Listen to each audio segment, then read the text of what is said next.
Buenas, hola, hola, ¿cómo andan? Bienvenidos a uno de estos nuevos encuentros de ciencia, deporte y de charla. Hoy nos vamos a juntar con un amigo, uno de todos, uno muy conocido por todos. Nos vamos a juntar con Rodo de Paoli. Vamos a charlar sobre el fútbol, sobre la pasión que tiene que ver con el fútbol, qué características, cómo lo vio. Él que tuvo la oportunidad de estar de los dos lados. Vamos a preguntarle qué sensaciones tiene, bueno, muchas cosas para charlar con Rodo, con el cual nos vamos a entretener y divertir y además aprender mucho porque nos da la posibilidad, Rodo, de, digamos, asumir una doble función. Por un lado, la de analista externo del fútbol.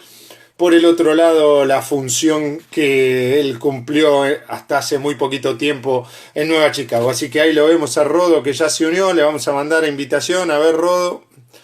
Así charlamos un rato y vemos, ¿se puede planificar en el fútbol? Es la pregunta del millón, ¿no? Porque todos hablan de planificación. Y los tiempos y las particularidades. Así que bueno, vamos a darle la bienvenida a Rodo, con el cual nos vamos a entretener y divertir mucho. Acá Y estamos. haremos. ¿Qué haces, Rodo? ¿Cómo andás? Hola Juan, ¿cómo estás? ¿Cómo ¿Todo andás? bien? Muy bien. ¿Cómo va eso? Bien, bien, ¿está bien la luz? ¿Está bien? La luz está bien, sí, está bien. La mía también. Me pongo un reflector en la cara porque si no me dicen que no se me ve. Está bien, por eso te preguntaba. Bueno, ante todo una alegría compartir este momento con vos. Para mí también es un placer, Rodo. Y me alegra verte que te sumaste de nuevo, que empezaste a interactuar en las redes luego de ese tiempo. Pero ¿cómo te toma la cuarentena? Contame, ¿cómo te toma en estos momentos? ¿Qué estás haciendo aprovechando el tiempo? Bueno, a ver, estamos tratando de reordenarnos desde que las nenas que van al colegio, una tiene 7, otra tiene 10, y desde hace unas semanas se empezó a programar que tienen clases online, pero van variando los horarios. Entonces, de lunes a viernes, desde el martes pasado, que nos estamos todavía acomodando y se disfruta, como hasta antes no, un sábado y un domingo. Hasta los últimos 30 días todos los días eran domingos. Y Ujú. desde el viernes ya sentimos que volvió a ser sábado y domingo. Y bueno, y hoy también empezó de vuelta el colegio, las conexiones online a veces eh, no son compatibles los horarios, entonces hay que salir adelante a conectarse y mi señora va con la más chiquita que tiene clase de inglés y por ahí la más grande. Pero bueno, hoy se dedicó a full ella, porque yo me dediqué desde ayer con el vivo que hice con el mago hasta hace un ratito charlar y hacer algunas investigaciones. Posiblemente el 11 de mayo, pero voy a grabar mañana la charla. Voy a estar haciendo una exposición sobre metodología de entrenamiento y debatiendo con varios profes en una plataforma que son muchos profes de Italia, de España y de Argentina también. Y bueno, y anoche me acosté muy tarde ¿Qué armando plataforma? esa charla. Para aquel que ¿Eh? está escuchando, y por ahí quiera participar, ¿ya se puede decir la plataforma? No, En no, la cual- todavía no. Mañana yo la grabo y mañana me van a dar la dirección exacta donde a partir del 11 de mayo va a estar disponible para todo el mundo. Y Ujú. bueno, y por eso la grabo porque la tienen que traducir y bueno. Entonces anoche realmente me acosté muy tarde armando eso y bueno, tratando de disfrutar el tiempo, pero por otro lado, cuando vemos para adelante, más allá de que yo pueda ser un poco ansioso, que falta bastante para que exista la posibilidad concreta, no solo que dependa de mí, de que alguien te contrata, sino que para que exista la posibilidad de que el fútbol vuelva a rodar, mínimamente vamos a estar 60, 90 días con esto, Seguro. así que no vamos a dar maña para este tipo de cosas, por eso una alegría compartir este momento con vos. Contame, porque vos pasaste casi sin solución de continuidad de vivir dedicado full time, porque conociéndote y sabiendo lo que significaba la oportunidad de Nueva Chicago era full time todo el día, todo el tiempo, a de la noche a la mañana no tener nada. Yo siempre dije, hice el curso de técnico y dije, si hay algo que no me gusta de ser entrenador, es esa dualidad de todo o nada de manera drástica. Para mi personalidad, para mí que me gustan hacer cosas que se puedan construir, ese todo o nada es demoledor. Para vos es tu A mí, primera, realmente, por más de que estuviste en sí. otros clubes, esta es una primera experiencia de contacto fuerte, porque había una expectativa muy grande de tu parte con el club, y una realidad posterior que ya no estás dentro. ¿Cómo lo vivís? ¿Cómo vivís ese tránsito? ¿Y cómo podría entender aquel que nunca fue entrenador cómo es eso? Bueno, a ver, yo voy a contar por qué quiero ser entrenador para que se entienda cómo vivo, aunque no esté dirigiendo en este momento. El objetivo individual a lo largo de mi carrera cuando era futbolista, siempre como futbolista me preguntaba muchas cosas y le preguntaba a mis compañeros, a los profes y a los entrenadores, en menor medida, a los entrenadores mayoritariamente, vos sos de mi edad y sabés que en los primeros años había más distancia, o iba cambiando un poco eso. Y bueno, habitualmente nos apoyamos más en los profes o en el segundo profe, o más que nada en el ayudante de campo. Y yo tenía muchas inquietudes como futbolista de muchas cosas que se hacían, por qué y para qué se hacían. Más allá de si quería ser o no entrenador, quería saber por qué y para qué hacíamos un montón de cosas. Y entonces era un poco un rebelde, entre comillas, con causa, porque no había argumentos, no es que no me convencían los argumentos. Era como, porque es así y punto. La rebeldía me llevó desde mi comienzo de futbolista prácticamente, debuté a los 18 y ya a los 21 dejé de jugar, pero entre los 18 y 21 me preguntaba este tipo de cosas. Y dije, bueno, yo cuando sea entrenador, estas cosas no las voy a permitir, o estas cosas las voy a modificar, o estas otras las haría de tal manera. En consecuencia, cuando no dirijo, que ha sido mucho tiempo el que no he dirigido, porque volví a dirigir al fútbol, como decimos, una experiencia fuerte profesional, más allá de la expectativa, siempre hay expectativa, porque que un relator de fútbol de televisión y radio, entre comillas, conocido, importante, bueno o malo, pero instalado al fin, dirija un equipo de fútbol, hace ruido al medio. Entonces, que vaya a dirigir a Riestra, como en su momento empecé en el 2007, y era un periodista de Fox, porque relataba la Premier League o algún partido de Boca y River por radio, allá por el 2007, y que dirija Real Pilar en la D, como pasó hace 2 años, también, en la expectativa de la misma, así que en ese sentido eso yo ya lo tengo asumido. Pero retomando la respuesta en definitiva del por qué, cuando estás en esos tiempos muertos, me ha tocado estar mucho tiempo muerto, no camino por las paredes, sino que trato de investigar hasta, te diría al extremo y hasta en cierto modo un poco de manera obsesiva, porque... Cuando decís investigar, ¿a qué te referís? O sea, porque no todos interpretamos por investigar lo mismo. Entonces, claro, ¿cómo es la investigación? ¿Qué es lo que es investigar para vos? Bueno, por lo pronto, cuando yo te decía por qué y para qué, por ahí, cuando vos dirigís no tenés todo este tiempo que sí tenés ahora, en el día a día. El día a día es una locura. El día a día es, en Argentina, sobrevivir. Ya vamos a llegar, ya vamos a llegar al día a día del entrenador, no nos apuremos. Tienes que llegar al domingo, y vos lo tenés muy claro, y en algún momento me has dicho, vos equivocás el camino. Tenés que ser director o presidente, no entrenador, dirigí vos. Digo, tenés razón, pero... Después vamos a llegar a eso. Después vamos a llegar a eso. Después vamos a llegar a eso. Pero déjame en mi plenitud, en mi energía, en mi gana de gritar y corregir una recepción o en esas innovaciones que uno ve y que como futbolista ahora empieza a entender esos por qué y para qué, tratar de transportárselos o trasladárselos a los jugadores. Pero no te me vayas de la investigación. ¿Qué es investigar para vos? Bueno, y investigar es esto justamente, el por qué y para qué. ¿Por qué como futbolista, vamos a hablar de algo un ejemplo te voy a dar. Como futbolista yo era volante por izquierda, si bien mi puesto era enganche, pero me hacían jugar por izquierda porque no había enganche, o en ese momento los 2 entrenadores no ponían enganche, y había un recorrido muy largo del volante por izquierda, ¿no? En un 4-4-2 o en un 3-4-3 o en un 3-5-2, el volante externo es el volante externo, el carrilero. Pero yo no jugaba de 3 en línea de 4, arrancando atrás, porque decían que no tenía marca, entonces te hacían jugar de volante por izquierda porque querían los entrenadores, o al menos eso me insistían, de que llegue al fondo y termine o ataque por afuera. Pero me exigían que vuelva, pero que vuelva a un extremo del cual las capacidades no me daban, y si bien me daban desde la preparación física, no me daban desde la lucidez mental para poder hacer lo que ellos pretendían. En definitiva me ponían ahí para romper y atacar. Y le digo, si vos me pedís que yo vuelva tantos metros, voy a dudar de ir para adelante antes de que se dé la acción. Por ejemplo, la pelota la tiene el 8 y yo voy por izquierda, y yo a veces dudaba, porque si no se daba, había que volver mucho para atrás, o al menos eso me pasaba en esa posición. Y en esos por qué, para qué, dije, yo voy a ser entrenador para investigar esto y muchas otras cosas. De por qué el lunes y el martes no se toca la pelota, o por qué se toca pero sin la consigna. Y en esas investigaciones empecé a hablar con preparadores físicos, con médicos, te consta, con entrenadores, con jugadores, con psicólogos, te consta también a vos y a Facundo Saba, entre tantos otros, de que nosotros tratamos de controlar como entrenadores todo, lo defensivo, lo ofensivo, lo grupal, lo humano, la alimentación, la fuerza en específica de los profes, las resistencias, la coordinación, pero ¿cómo medimos las emociones?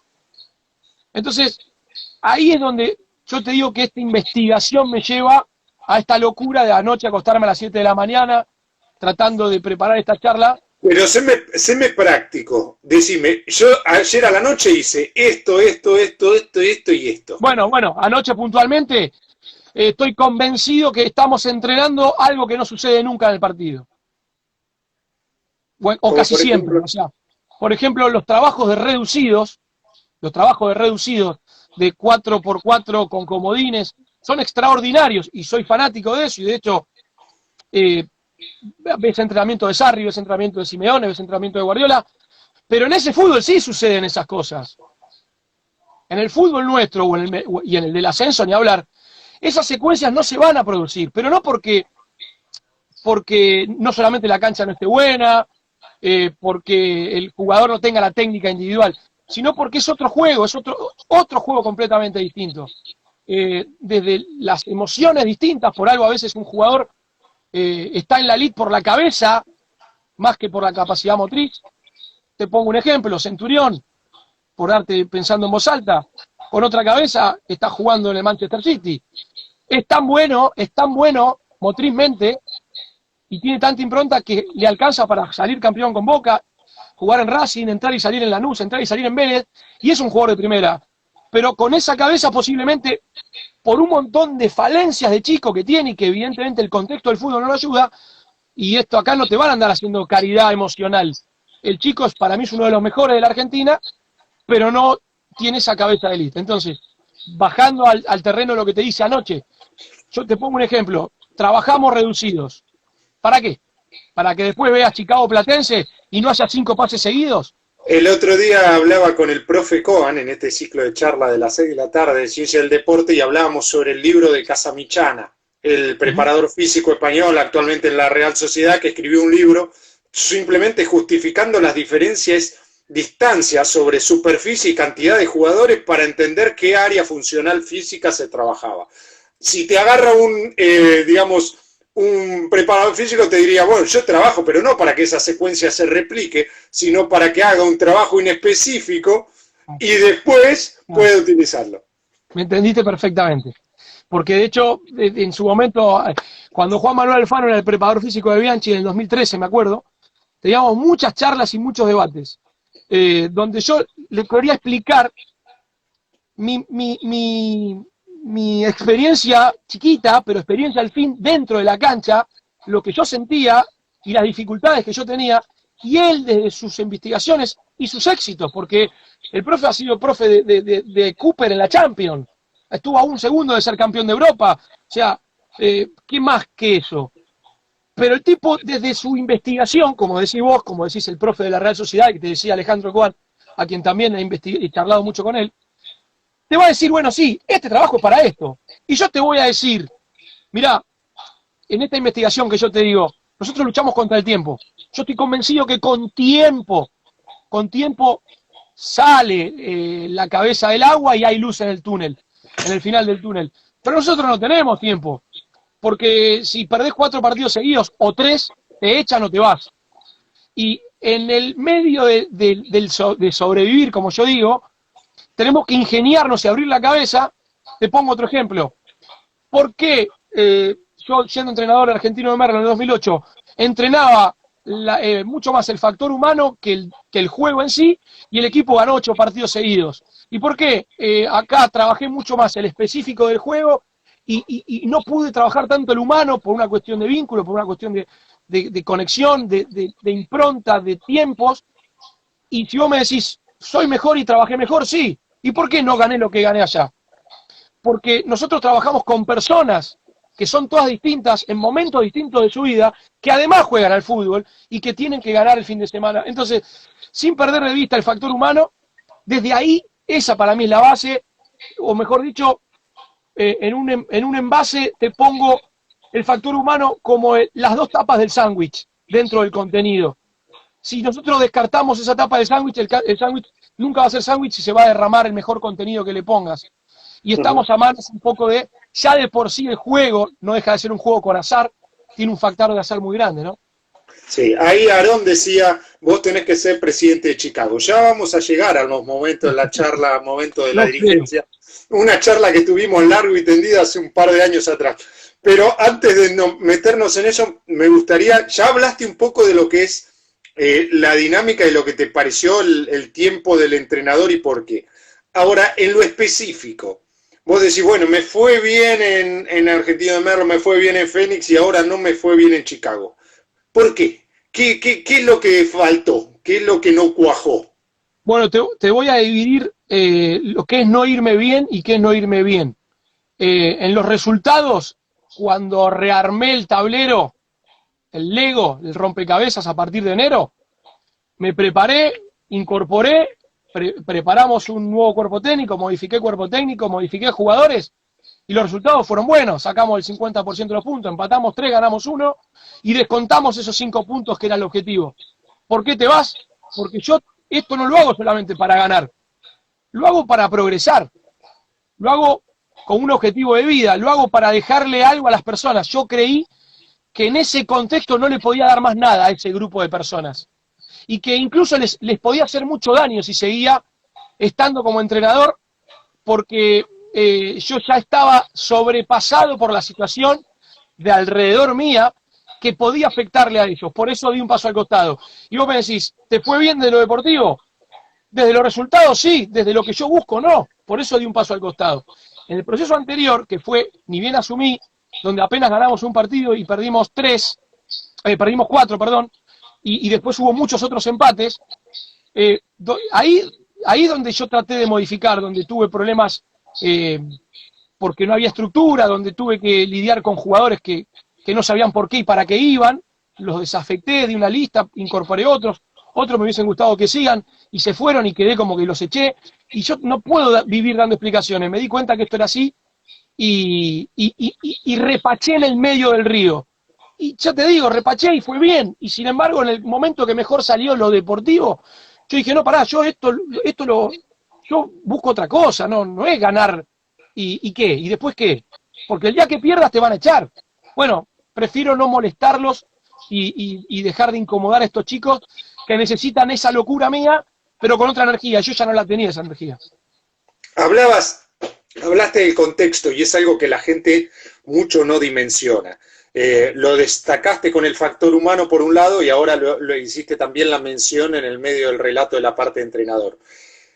¿Cuán difícil es manejarte en un club como Nueva Chicago? Yo lo digo de experiencia personal. Para mí fue el club en el cual más me estresé. También era el momento de mi vida, ¿no? Pero fue en el club en el cual yo sentí más estrés. Fue en el club en el cual más me costó dormir. Por la pasión de la gente, por el contexto, por la cercanía. No sé, hay un montón de cosas que te generan esa sensación que te tensionan y uno no lo puede explicar. A veces incluso es difícil encontrarle la razón. ¿Cómo fue para vos? Más todavía teniendo una identificación absolutamente lineal con el club. Bueno, a mí lo que me jugó en contra todo el tiempo desde que llegué hasta que me fui es tener sensaciones mezcladas constantemente con lo familiar y con mi infancia. Con mi infancia, con mi familia, con mi padre, la relación con mi padre, la relación con mi abuelo, la relación y los conflictos que han tenido de pareja mi papá y mi mamá vinculados al club. Mi carrera de futbolista por ahí un poco frustrada por la expectativa que yo tenía cuando era futbolista joven, de querer jugar en otro contexto, en otro club, en otra idea, en otro estilo, y a la vez ser fanático de ese equipo. O sea, ahí viene todo lo contrario. Ser hincha de Chicago, nada más que de Chicago, y de sufrir que tu club al cual tan amás y al cual realmente lo llevas en el alma, culturalmente sea todo lo opuesto a lo que vos te vas preparando desde que vas creciendo. Te pongo un ejemplo. En enero del 2012, esto viene de larga data, en enero del 2012 yo me junto con el que iba a ser presidente para presentarle un proyecto de fútbol juvenil. Y que el objetivo final era dirigir el primer equipo 2 años posterior a eso. Y les daba el ejemplo no tanto de lo específico, de lo técnico, de lo estadístico, sino de los grandes ejemplos que en ese momento eran Estudiantes de La Plata, Lanús y Vélez Sarsfield.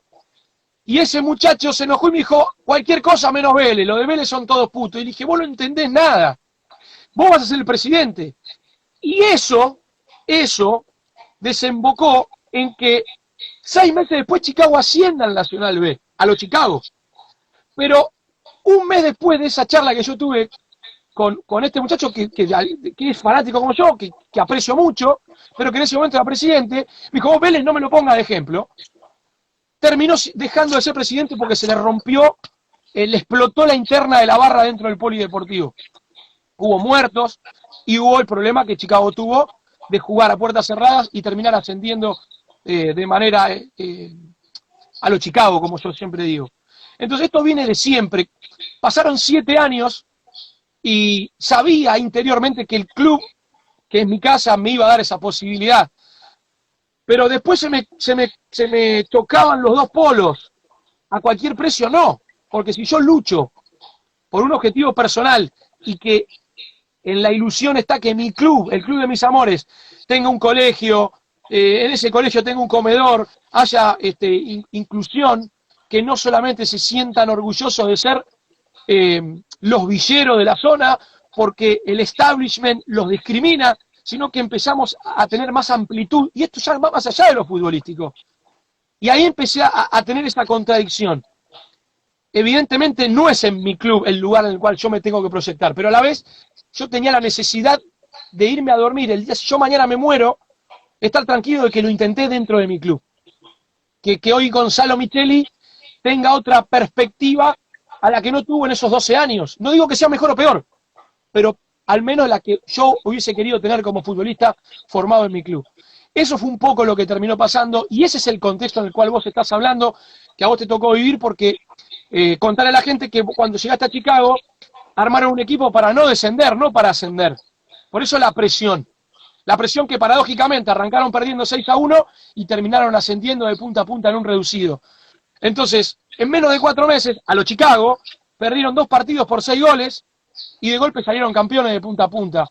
Y eso es lo que es Chicago. Y me parece que está bárbaro, es su esencia, pero que con eso no alcanza. Y entonces, en ese punto, me empecé a sentir contradicciones personales y no la estaba pasando bien. Y pensé que, más allá de que se estaban dando los resultados, era el objetivo sacar los 5 puntos de distancia. Los conseguimos y nos descontaron 1 por incidentes. Volvimos a estar a 4. Y dije, no, yo solo no voy a poder. Y los voy a perjudicar. Y por eso di un paso al costado. Eso es a modo personal. Después lo otro, de lo que es el fútbol argentino, no dista mucho de Chicago, Real Pilar o Liniers, ¿no? Es la locura total. No, esa realidad está. Ahora, después de haberla experimentado desde adentro, ¿existen formas de modificarla? Porque por un lado decís, sacarle puntos a los jugadores y al cuerpo técnico cuando se pelean hinchas en la popular es una locura. Por el otro lado, por el otro lado, dejar que no se peleen, o sea, no hacer nada aunque se peleen, tampoco está bien. Entonces, y vos de haberla vivido desde adentro, ¿cuál es tu reflexión sobre el tema? No, pero es que estoy de acuerdo con lo que acabas de decir a lo último. Bueno, pero si no hay premio ni castigo, tenés razón. Pero ¿por qué me castigás a mí? ¿A mí como cuerpo técnico y a mí como jugador? No, por eso te lo digo. Por un lado decís, el jugador... Cerrale la cancha, pero no por 4 partidos, por 1 año.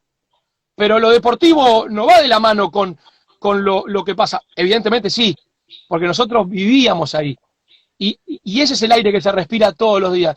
Y creyendo que había buen feeling con todas las partes, así todo, porque de hecho fui muy criticado por tener buen feeling con todas las partes. Hice una conferencia de prensa a principio de año donde dije, los orígenes del club el primer escudo y el primer nombre no es Nueva Chicago, es Los Unidos de Nueva Chicago. Por 2 meses estemos unidos un ratito, aunque sea una utopía, y me pasó esto.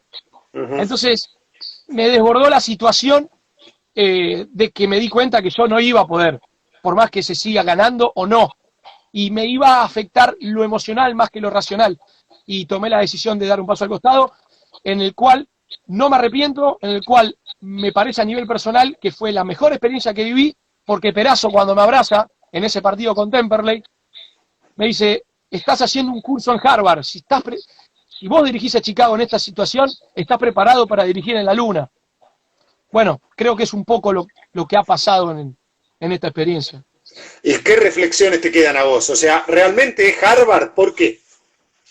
No, es Harvard en lo paradójico, en que lo contrario, entiendo lo metafórico. Vos llegás a un lugar y claro, y cuando yo voy mañana, me toque, Dios quiera, algún día estar en España, en Inglaterra, que es el sueño que uno tiene como entrenador, y irse a bañar y que haya agua caliente, y es un disfrute. No digo que no haya agua caliente en Chicago, porque de hecho en las inferiores y muchas veces en primera como jugador no había agua caliente. Desde esas pequeñas cosas vos le das valor a las cosas. Entonces, te pongo un ejemplo. Cuando estuve en Defensa y Justicia como integrante del cuerpo técnico del Turu Flores, habían cosas que no estaba de acuerdo, pero cuando miraba hacia mi alrededor y veía 2 campos de juego impecables, jugadores que habían jugado en clubes grandes, vestidos todos iguales, con botines, con alimentación, con merienda, que les pagaban al día, que habían 50 pelotas, mirá, materiales de trabajo, mirá a lo que voy. Y me acordaba cuando en Riestra sacaba las piedras, o en Chicago jugaba en cancha de tierra, o en la cancha de Lugano, o de Zacachifa, y la pelota estaba repachada, medio balada. Entonces, a eso me refiero, le das un valor enorme a cuando tenés tantas carencias de tantas cosas indispensables, en situaciones normales te hace fuerte. Y cuando destacás el tema de las realidades, yo creo que el fútbol está yendo, ya sacándote el tema específico de Chicago, pero el fútbol está yendo hacia una concentración de la riqueza en la cual cada vez se extiende más la brecha entre unos y otros. ¿A vos te da esa misma sensación y por qué? Pero yo creo que es histórico esto, Juan. La diferencia es que... Yo creo que hoy se extiende mucho más que antes. Lo que pasa es que hoy hay un negocio mayor. Hay un negocio mayor y a mayor escala más pobreza de los pobres. Valga la redundancia. Yo creo que el negocio de la televisión es extraordinario para la sobrevivencia de los equipos. Pero por otro lado, la brecha cada vez es más grande.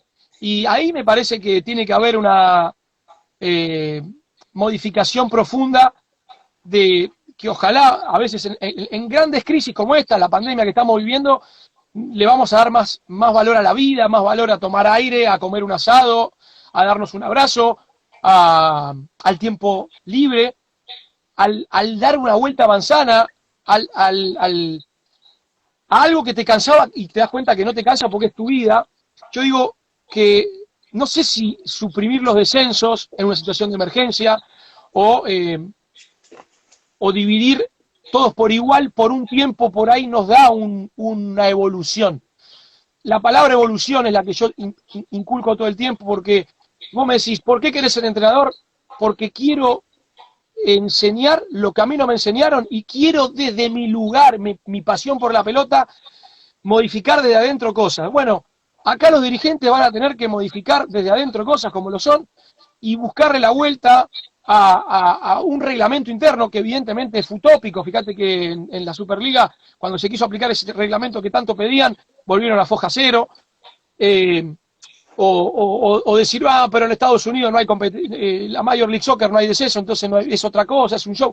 O la NBA, no sé si es la NBA el formato, si es la Liga Mexicana el formato, pero sí sé que así no da para más porque van a cerrar todos los clubes. ¿A vos te da la sensación entonces que esta medida ahora de que no haya descenso y que se corte de manera abrupta el campeonato es una medida positiva en cuanto a la realidad? O sea, ¿te parece que es una buena medida? En base a la pandemia, sí, porque si yo me pongo el librito y te digo... Pero la UEFA les recomienda a todas las federaciones de Europa que terminen el torneo, que definan descensos, que definen clasificaciones. Hoy en día hay mucha discusión, porque por un lado decís, sí se define para clasificar una copa, pero no se define para ver quién desciende, por qué unos juegan y otros no juegan, por qué uno cuenta y otro no cuenta. Por eso te pregunto, es muy, digamos que es muy susceptible de crítica de acuerdo a si te beneficia o te perjudica. Bueno, entonces, vamos a tratar de tomar una medida para que perjudiquen la menor cantidad de casos posible. No tengas duda que un fútbol con 30 equipos en primera división no va a tener la misma competencia del mismo nivel. Esto yo lo planteé en el 2015. Ahora, la situación esta es distinta a la del 2015. En el 2015 fue una decisión política para distribuir los ingresos de otra manera. Cuando hay una pandemia, cuando hay tanta angustia, con tanta incertidumbre, inevitablemente, como bien decís en la UEFA, han cancelado los torneos. Bueno, tomemos el lado positivo, no lo negativo. Si suprimimos los descensos, posiblemente sea en los próximos 2 años para un reglamento en el cual los clubes no se endeuden, jueguen con jugadores juveniles, que haya reglamento donde de los 18 que firman planilla, pienso en voz alta, 10 sean de la cantera, y vos me decís, ¿por qué te doy este ejemplo? Porque vos decís, no, si yo pongo todos pibes desciendo y si desciendo me matan y además pierdo ingresos. Bueno, como nadie va a descender, nadie va a matar y además vas a desarrollar 10 de 18 o 12 de 18 del club, porque algún día para sobrevivir vas a tener que vender uno de esos 18. No hay otra. Con ese criterio vas a quedar una franja etaria de jugadores de fútbol entre 25 y 30 años que no son elite, que van a quedar automáticamente desahuciados, porque no van a tener dónde ser contratados, porque si los clubes tienen una normativa de jugador formado, salvo que vuelvas al club en el que saliste, no podés jugar. No, pero se le puede buscar la vuelta. Esos chicos de esa edad que vos decís que están jugando, van a seguir jugando. O sea, evidentemente no van a poder cobrar tanta plata. Yo te lo digo porque yo lo vi. Yo lo experimenté en Venezuela, el año que jugué en Maracaibo. Venezuela, para desarrollar sus juveniles, había instrumentado una política en la cual tenían que jugar ciertos jugadores, ciertas edades, tenía que jugar un juvenil de entre 17 y 19 años. O sea, sí, todos esos recursos externos que condicionan el normal desarrollo del juego empiezan a generar ventajas, obvio, beneficiados, obvio, y también grandes perjudicados. Sí, perjudicados, pero no que dejen de jugar, sino que quizá ganen menos plata. No, si no lo contratan no va a jugar. No, digo, bueno, es que a ver, el jugador de 25 años lo contratás porque es la figura de tal lugar. Y ahí se replantea, che, ¿le voy a pagar tanta plata a esta gran figura con este reglamento? Y prefiero jugar con los jugadores de club, si además no hay descenso. Pero ese jugador, si es bueno, va a seguir jugando, no va a dejar de trabajar. Posiblemente se va a perjudicar de los ingresos que esté ganando, te entiendo a lo que apuntás. Pero digo, si nosotros queremos salvar el fútbol está arruinado. El fútbol en la C, en la D, en la B Metro, no, todos los meses son menos 100.000, menos 200.000, y un día va a explotar. Un día va a explotar esto. Porque yo te puedo poner el ejemplo que en la D tiene un reglamento en el cual solamente puede jugar 5 mayores. ¿Y qué hacemos con los chicos de 21 a 25 que alguna vez jugaron un poquito en primera, en el Nacional B, en la A, en la B Metro, se quedan marginados? Sí, en la D se quedan marginados, no pueden jugar. Y me parece tremendamente injusto. ¿Por qué? Porque ese reglamento se hizo con el espíritu de no pagar. Bueno, pero se paga igual. Porque se le paga a un pibe que por ahí, en vez de ser basurero y futbolista, es solo futbolista virtual, pero real, y cobra 10 lucas en vez de ir a laburar. Eso es a corto plazo, ¿no? Porque después no termina por ahí en la obra y esa plata ya no le alcanza más. Pero te quiero decir que echa la ley, echa la trampa. Mientras valga todo va a ser imposible, porque todavía acá nunca se fue a fondo, al hueso. Posiblemente, digo, bienvenido sea dentro de la pandemia, dentro de la desgracia, tomar lo positivo ante una situación tan compleja, encontrar la vuelta desde lo positivo. Bueno, busquemos el desarrollo, al menos por estos próximos 2 años, de abaratar costos, pero no abaratar costos para salir del descenso, sino para el progreso, buscar una regla, un formato. Está muy complicado porque nunca se hizo absolutamente nada, y en ese sentido esta nueva dirigencia, más allá de que al principio fue muy cuestionada, le está tratando de buscar la vuelta. Pero esta situación de pandemia me parece que es bastante más compleja, ¿no? ¿Y cómo ves el rol del entrenador en este contexto del fútbol argentino?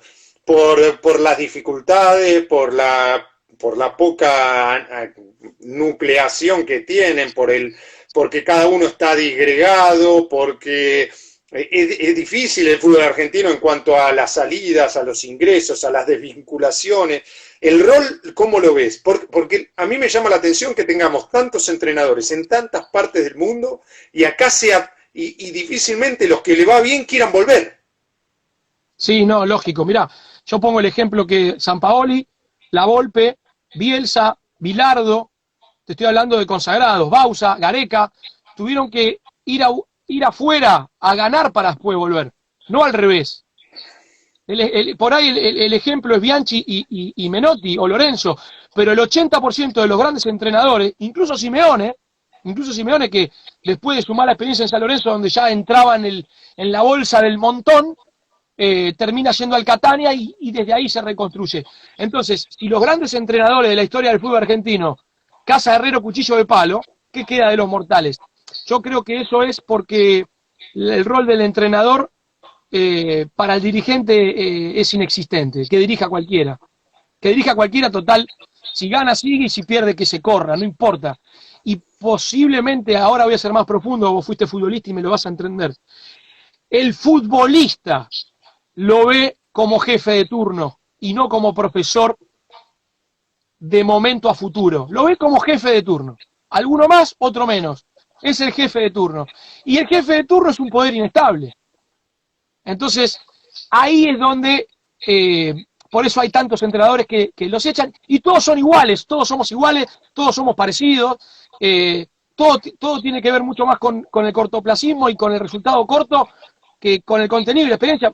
Yo te pongo un ejemplo, no porque yo sea amigo y lo admire tanto a Rubén Capria, pero de verdad que vos vas a medir a un tipo como Capria como entrenador de fútbol, porque su única experiencia fueron 4 partidos, 4 derrotas, en 21 días de trabajo.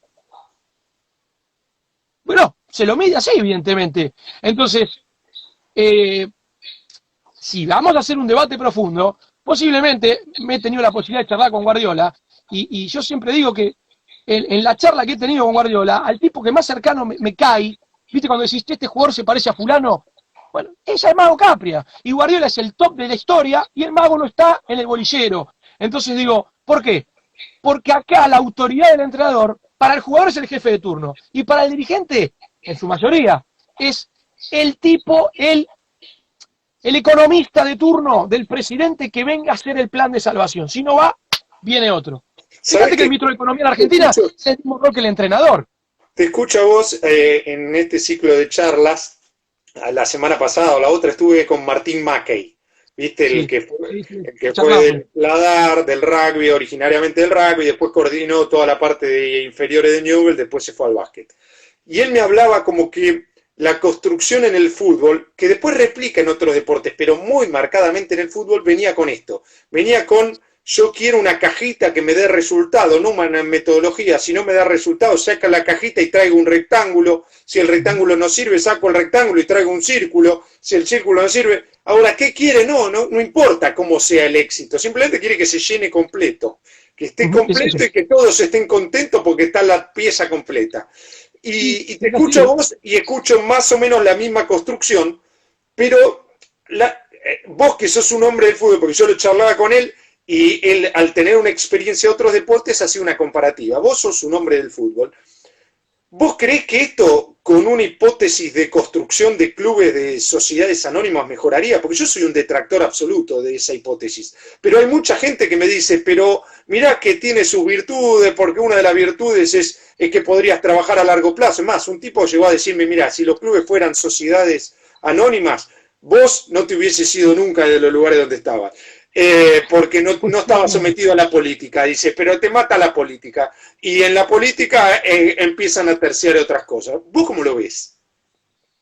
Mirá, yo no sé si es la solución, pero sí estoy seguro que si mañana tengo el último deseo antes de morir, y porque yo sé que ahí sí no le erramos, club propio, pero no porque no me voy a echar porque soy propio, porque de última, si yo soy el club propio, posiblemente lo dirige y no siempre lo dirija, voy a elegir a quién contratar para entrenar. ¿Por qué digo esto? Porque los grandes clubes en el mundo, las grandes estructuras deportivas, están si bien algunas son sociedades anónimas y otras no, la mayoría hoy sí, por eso hablamos del gran negocio nuevo, pero las que no lo son, funcionan en el área del fútbol como empresa privada. En consecuencia, funciona como empresa privada y obviamente que todo depende del resultado. Pero yo también busco el resultado. Vos te pensás que yo, cuando me pongo a investigar hasta las 7 de la mañana, lo hago solamente porque quiero leer y contar a la gente que aprendí algo nuevo. Quiero llevar a la práctica eso para ganar. Increíblemente, 2020 tengo que aclarar esto, insólitamente. Porque si no te dicen, no, ustedes son los filósofos del fútbol, los violinistas del fútbol, el resultado le da lo mismo. No, yo quiero ganar más que los que supuestamente quieren ganar más. Porque nadie, eso no se puede discutir. Esto es como decir, ¿querés vivir o respirar? Quiero respirar y profundo, y mucho tiempo. Y la estructura de la empresa privada, y le recomiendo a la gente que se meta en YouTube, hay un video, hay un PowerPoint de una charla de Rafa Benítez en el 2012, en el cual él explica el modelo de club.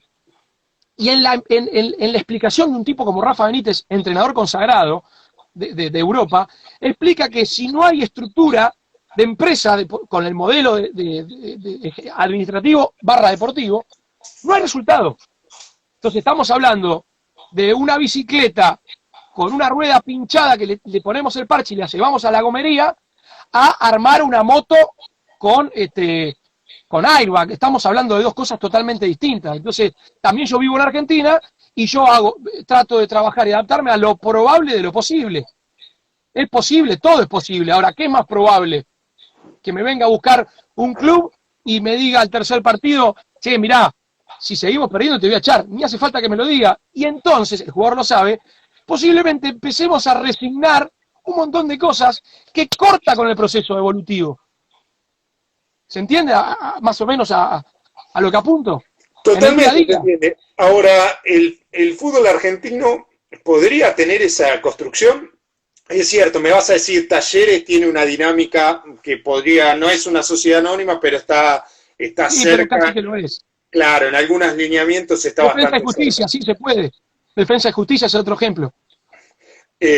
A la larga vos pensás que, pero esos son ejemplos exitosos. Cuando ese sea el modelo para todos, no pueden ganar nunca todos. Bueno, pero pará. Pero ahí hay que definir qué es éxito.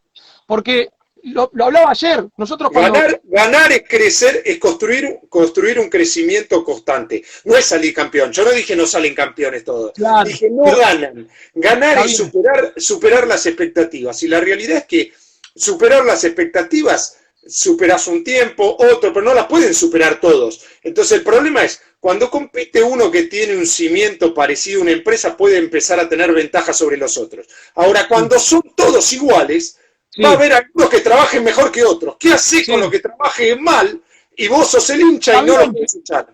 Tenés razón, pero pará.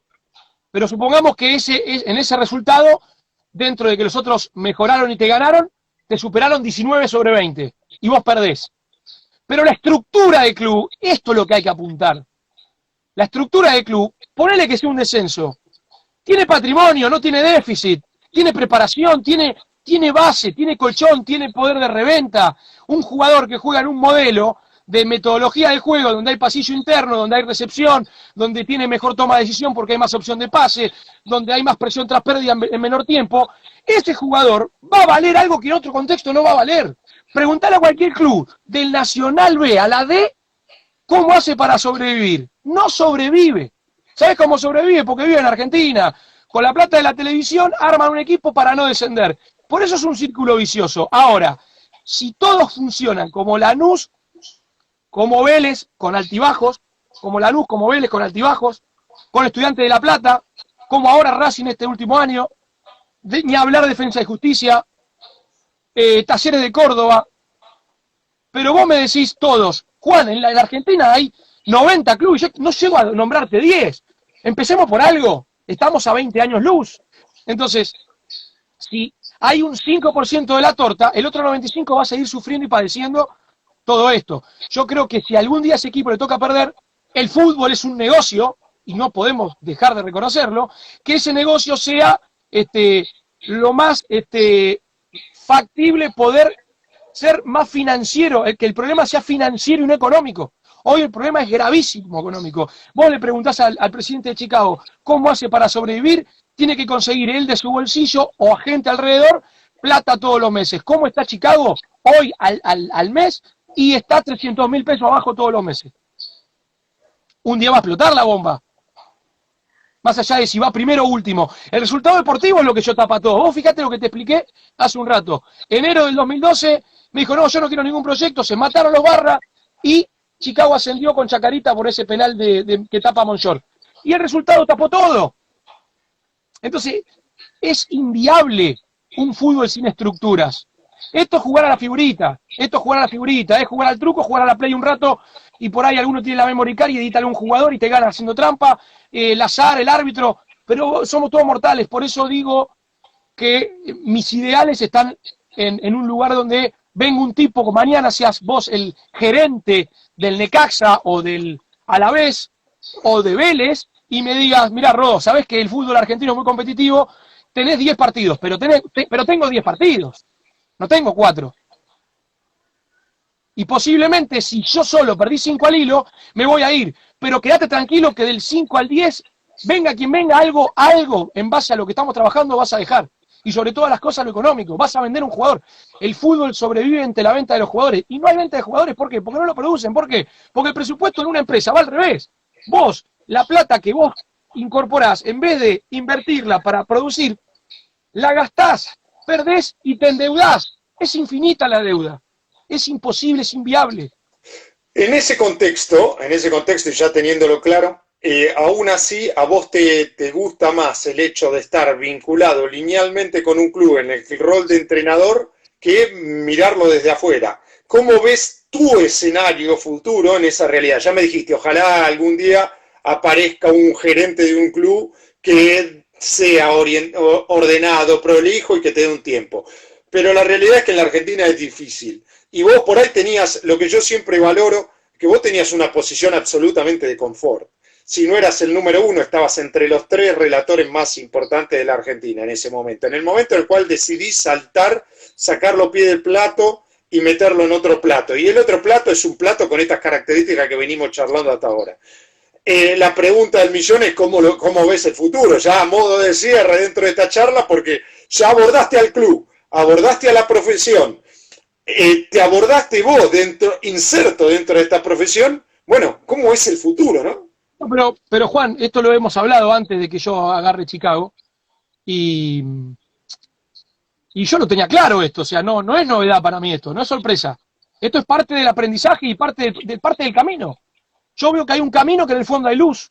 Y por ahí es en Defensa y Justicia, es en Vélez, es en Necaxa, en un proceso, no a corto plazo. Entonces, yo sabía que para pasar del puesto 1 millón, tenía que sacar, como decís bien, los pies del plato para meterme en el quilombo. Pero si no me metía en el quilombo, no podía avanzar. Entonces hoy, gracias al quilombo, estoy más cerca de volver a dirigir un club del Nacional B que estar mendigando con una computadora a ver si me contrataba algún equipo del AVE Metro. A eso me refería. Ahora, si vos me decís, insistí desde el campo, sí, hoy por mi edad y por mi energía, porque a veces para jugar al fútbol tenés que tener entre 18 y 35, 40. Ya cuando tenés más de 40 no podés, por más que te guste, juegues mejor y sepas todo. Bueno, no puedo jugar más al fútbol.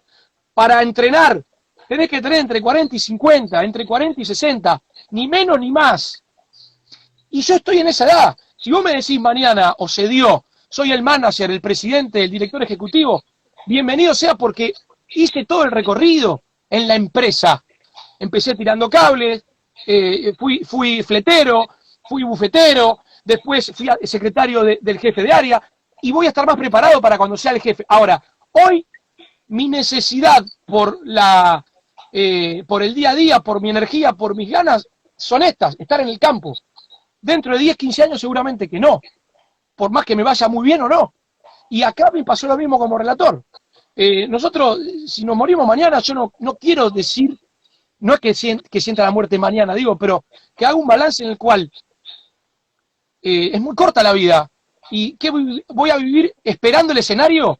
No va a existir nunca el escenario. ¿O vos te pensás que cuando yo me presenté en el concurso de Radio Mitre, había un escenario para que dentro de 10 yo sea el relator de la selección argentina? Era 1 en 1 millón, pero yo lo intenté, siendo quizá un futbolista sin haber terminado el colegio secundario. Y en la previa te iban a decir, no tenés ninguna chance. ¿Cómo que no? Dejame intentarlo. Y obviamente que una vez que lo intenté, desde adentro me empecé a preparar porque no podía dar ventaja. Ahora, cuando logré mis objetivos, decidí volver al objetivo inicial que yo tenía cuando era jugador y que no podía, porque la vida de futbolista fue muy corta y porque la necesidad urgente y porque las cosas de la vida me metió en un lugar donde de golpe me encontré relatando fútbol. Pero bueno, nadie lo tiene por qué saber. Esto es una experiencia de vida personal en la cual sabía del quilombo que me metía, ganando, perdiendo, sabía del quilombo que me metía, y estoy convencido que ha sido un gran aprendizaje toda esta última experiencia. A modo de cierre, ya como última pregunta y abusando tu generosidad, y la verdad que lo hemos charlado. Si me extiendo mucho te pido disculpas porque me gusta, porque me apasiona contar estas cosas. Me gusta escucharte, lo hemos charlado varias veces, y queda la pregunta del millón, porque hasta ahora dijiste, bueno, nosotros nos sentamos a charlar y vos siempre me decías, yo quiero dirigir esto mismo que acabas de argumentar ahora, y yo te dije, el rol más relevante en el fútbol argentino, en un club, es, vos lo dijiste, es dirigir. No hay otra función que no sea dirigir. Vos dirigís el club y podés decidir. Ahora que ya viviste la experiencia, después retomando aquella charla previa, ahora que viviste la experiencia, tomaste contacto con la situación, viste el contraste. ¿Qué pensás? No, pero que pero Juan, pero lo que vos me planteaste en aquella esquina de Cuba y Echeverría, acá en Belgrano, tomando un café, yo estaba de acuerdo. Lo que pasa es que por ahí yo voy por otro camino, pero no tengo duda que el objetivo es dirigir, como director, como presidente, como director de área. ¿Sabes? Es más, cuando yo empiezo a darme cuenta que el presidente de mi club no se compromete con mi día a día, yo voy a un costado, digo, ¿por qué? Para eso soy presidente yo. Y dirijo, y si me va mal pongo a otro. ¿Por qué pongo la cara por otro? Que no cree en mí y no le interesa creer en mí. Y solamente me va a saludar cuando gano. Y como ganábamos esporádicamente, muy eventualmente nos abrazábamos. Pero no es caerle al presidente en sí de este club. En general son así en el fútbol argentino. Porque se meten por política, porque se meten por intereses, porque se meten porque le dicen que hay un negocio que no es tal, porque se meten por hobbies, porque se meten, qué sé yo, porque se meten. Y también el espacio que le hemos dado nosotros los futbolistas, te va resignando porque te sentís solo como futbolista. Porque ¿quién es el futbolista que a mí me representa? Herbella, sí. Capria, sí. Saba, sí. Bacedas, sí. Jorge Almirón, sí. Pero yo te puedo dar una lista, y no voy a dar los nombres, que no me representan en lo más mínimo. Y por ahí levantaron alguna copa. Entonces, no alcanza con eso. Pasa por otro lado esto. Así que sí, que seguramente en algún momento el recorrido va a llevar a que, como manager, me ha tocado charlar con Chiqui Bergenstein, que es el manager del Manchester City. Y te voy a contar por qué. No te lo respondí en ese momento. ¿Por qué no tengo ninguna duda que tenés razón que para cambiar las cosas hay que ser el director, el jefe, el presidente y no el entrenador? Para llegar a Guardiola, en mi paso por Manchester, era imposible llegar a Guardiola. ¿Sabés que estuve pensando una y mil veces a la noche para armar el viaje? Que yo tenía que llegar al jefe de Guardiola para poder ver a Guardiola, si no era imposible. Lo vi a Guardiola, ¿sabés por qué? Porque llegué al jefe de Guardiola, que era Chiqui Bergenstein. Y le pregunté a Bergenstein por qué no es entrenador, porque sabe tanto más que Pep y es un apasionado de esto, y es de la escuela de Cruyff, y es a uno de los pocos que Guardiola le explica y le da explicaciones. Me dice, porque yo no quiero eso que a vos y a Pep les gusta. A mí no me interesa eso. Pero no pasa claramente por no tener clara la cadena de mando. Obvio. Bueno, Rodo, la verdad ha sido un placer. Mucha gente, muchos saludos, mucha gente que te quiere, que valora tu paso por el club. Y la verdad que para mí ha sido un placer. Siempre charlar con vos es un placer porque en este intercambio siempre me queda algo. A mí ya me quedó que te queda a vos como compromiso que mande la charla de Rafa Benítez del 2002 en el cual describe la estructura de un club. Porque ya con eso yo ya me queda un escenario de construcción. Pero la verdad, te felicito, siempre reconozco lo mismo. yo creo que es difícil sacar los pies del plato y hay gente que no se anima a sacar los pies del plato y vos lo sacaste convencido. Y eso ya para mí tiene un valor en sí mismo. No es quedarse renegando. Así que te felicito y siempre es un placer charlar con vos.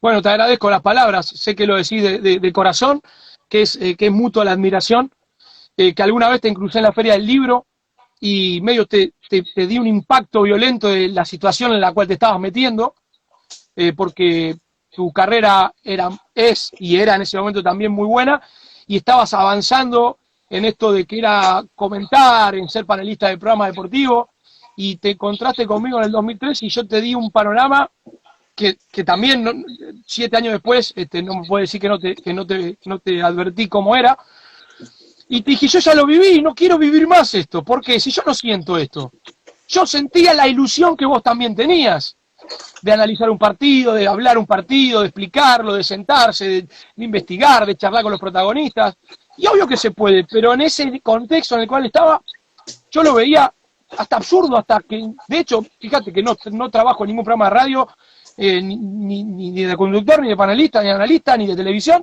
ni siquiera utilizo el Instagram. Ahora, el Instagram para estas cosas, que es charlar con vos o ayer con el mago, me puedo quedar hasta mañana, hasta el infinito. Y la gente que se va sumando, que te dice, relatame un gol, ¿verdad?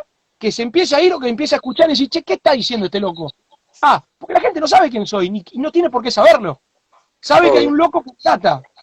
Así que yo te agradezco. Y bueno, y la semana que viene, yo te voy a invitar a mi Instagram y te voy a hacer un par de preguntas puntuales sobre muchos temas que sos especialista y de los mejores de la Argentina. Dale, quedamos así, Rodo. Te mando un abrazo grande. Un abrazo grande, muchas gracias.